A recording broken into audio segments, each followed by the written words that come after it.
Hey y'all, welcome to Shoni D Handmade. Today we'll be working on making the granny hexagon. What you'll need is your choice of medium 4-weight yarn, pair of scissors. For those who are extreme beginners, I have stitch markers and a hook of your choice. I like to use a 6mm crochet hook. Most people like to use a 5 or 5.5, whichever is your choice. And let's get started. Okay, y'all, so let's start with our slip knot. For a hexagon, I like to use a 5-chain loop. 1, 2, 3, 4, 5. Let's create our loop. And for a hexagon, we're going to do 6 granny clusters separated by 1 chain. So let's 1, 2, 3. 3 chains start off as our first double crochet. Then we're going to add 2 more double crochet. That counts as our first granny cluster. Chain 1.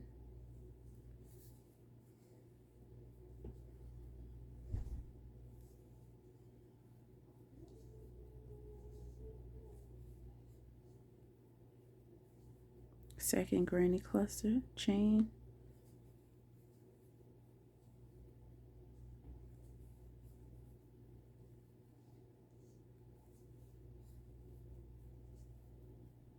Chain.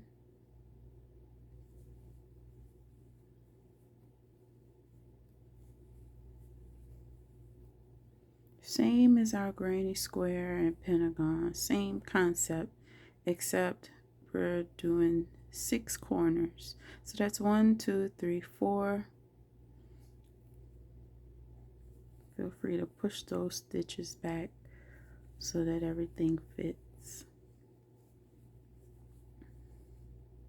1, 2, 3, 4, 5. Chain 1. This is our last cluster.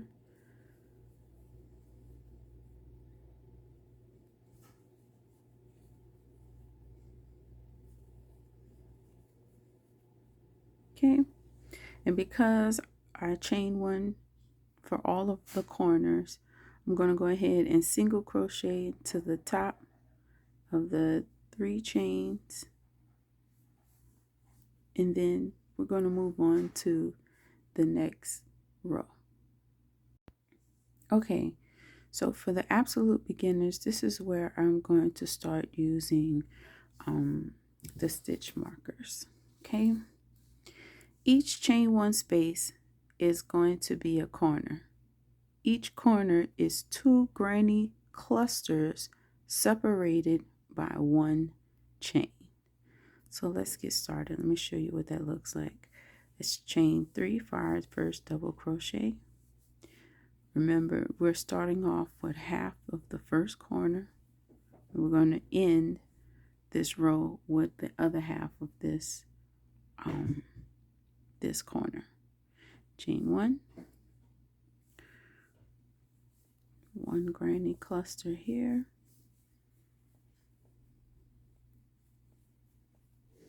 Chain 1. Second granny cluster.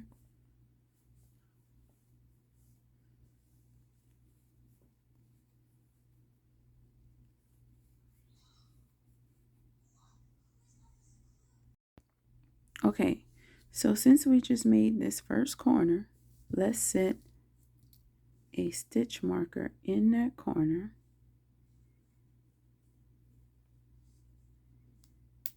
Move on to the next one. Chain 1. Next corner.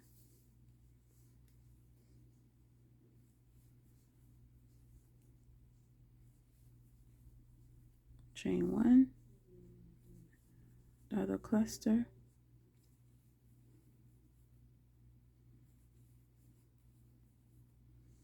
Put a stitch marker there in that chain 1.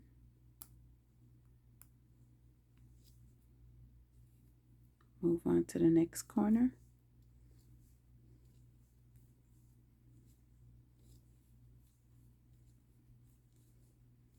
I'm separating all my clusters with one chain.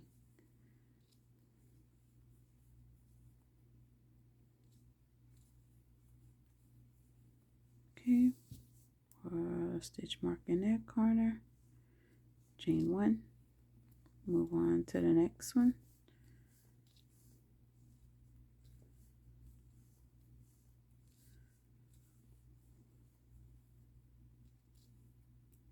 Okay, remember that corner is 2 clusters separated by one chain. Right, that's another one.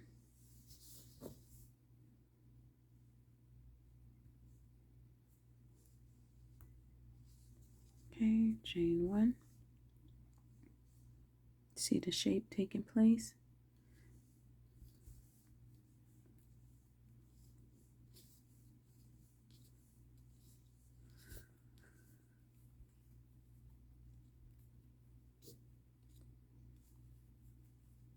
Okay, and this is our last full corner.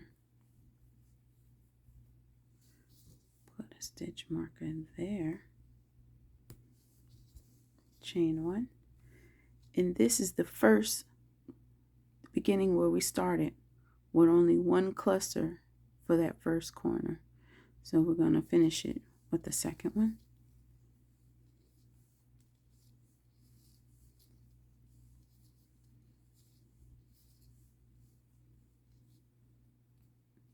Okay, and then join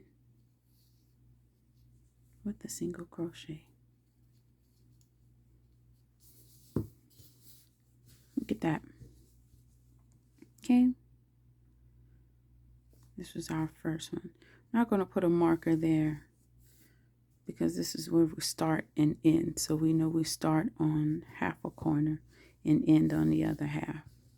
This is a hexagon shape now. So let's move on to the next row.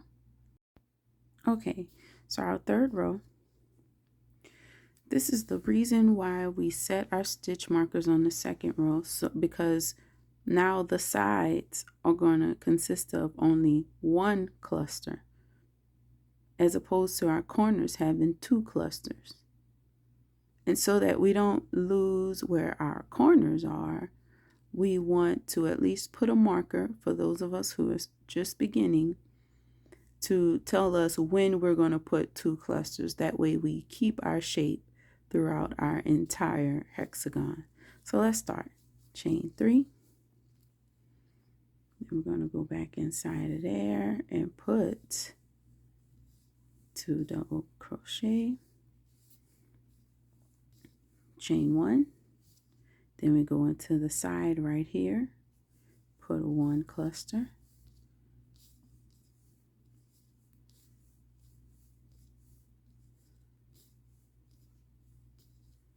chain 1, and now we're at a corner. We know we're at a corner because we have our stitch marker there.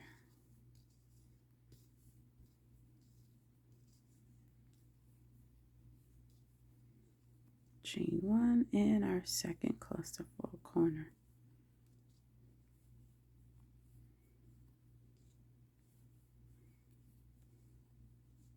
Chain 1, we put that stitch marker back. Okay, move on to the side, which is this open place right here.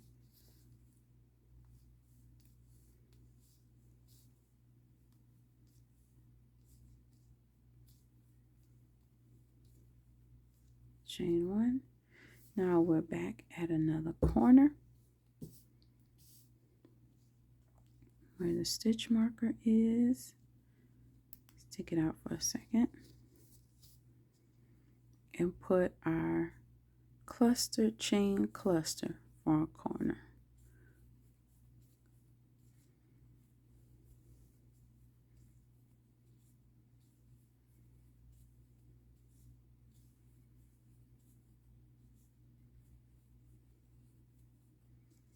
Okay, put that stitch marker back. Chain 1, go into that side. There's no stitch marker there, so that's our side. That only requires one cluster. Okay, and continue all the way around and meet me back when we're finishing our last corner. Okay, y'all, so I'm at the end of this row, putting in my last cluster.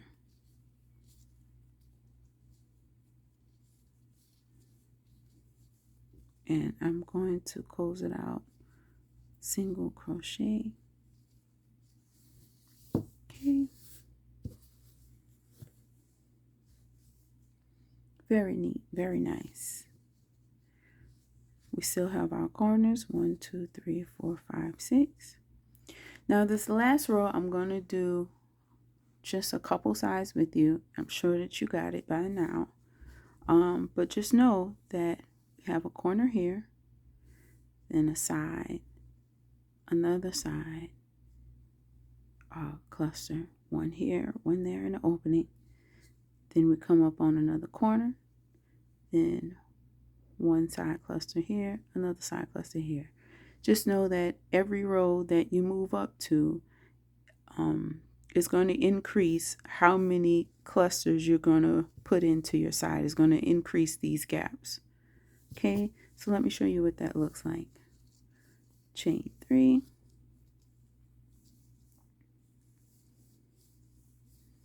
Finish our first cluster here. Chain 1.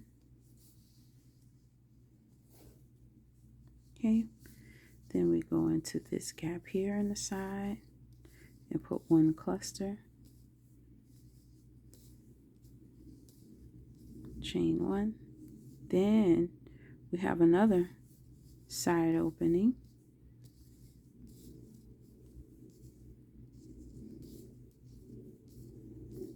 Chain 1. Here we come up on a corner where our stitch marker is.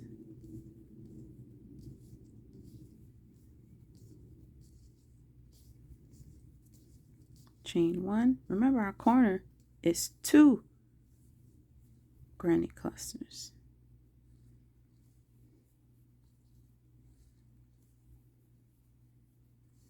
Put that marker back.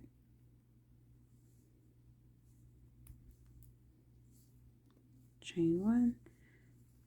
Okay, we know we're in the side because there's no stitch marker there.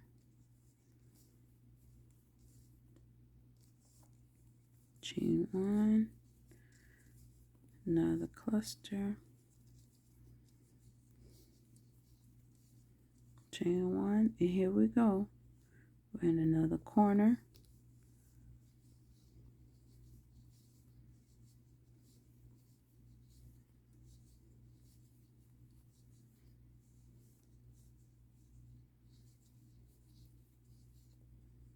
Okay. And for those of you who want to make more from a hexagon, like the popular hexi cardigan, or maybe even to attach a bunch of hexagons together to make a blanket, sweater, whatever it is you like to do, if you're going to be doing several rows and you want to walk away and not get lost where you were, step away from your project for whatever reason, you don't want to get lost as far as to where you were. For our extreme beginners, stitch markers can help you. And then sometimes if I'm watching a movie and I'm working on something, I use stitch markers because I know I will get lost in a movie and forget my place.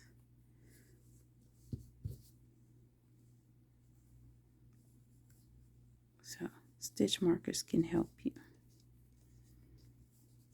Okay. So meet me at the end and I will show you how we will tighten up the gap from the beginning of our granny hexie. Okay, so I'm arriving at the end of my hexagon. I removed all of my stitch markers because I'm not moving into another row. This is going to be my last row. Always add an additional chain to close off my hexagon, or any shape mostly. It's going to twist and turn a little bit, but that's okay. If this is for a project and not just a hexagon, whatever project you do with this is going to straighten out that curve or that wave or whatever this is that's making it not lay completely flat. It's perfectly fine. You add another hexagon and you connect enough, they're going to lay flat. Okay, so what we're going to do now is flip our hexagon over to the opposite side. And if you've crocheted over your tail like I did, you're going to pull the tail tight to start closing your gap, and use a yarn needle to weave in the ends so that your tail end stays tight. So let me show you what I mean.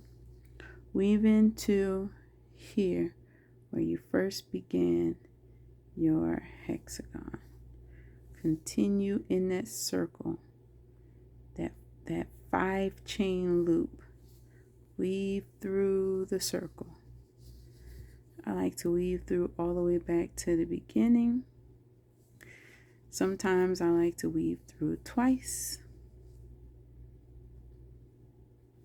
or at least 1.5 times around. Okay, nice and tight. It's not going anywhere. Then I weave through the double crochet,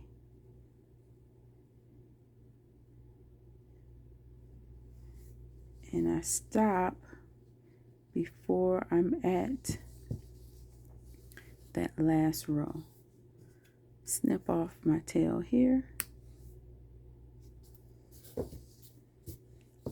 and I realize I never show you guys how I weave in the end of my squares and pentagons and whatnot, but I don't do anything fancy. I'm not trying to do the very complicated join to the beginning type situation. I just go through the back of the project, and I just weave in the opposite direction. That's it. Try not to pull too tight because I still want my corner to look like a corner. And I just weave through at least a row or 2 down, and then I cut off the remainder. Be careful not to pull too tight. Snip, and there you have it. The super basic, very easy granny hexagon. Guys, don't forget to like, share, and subscribe, and thank you so much for watching this channel.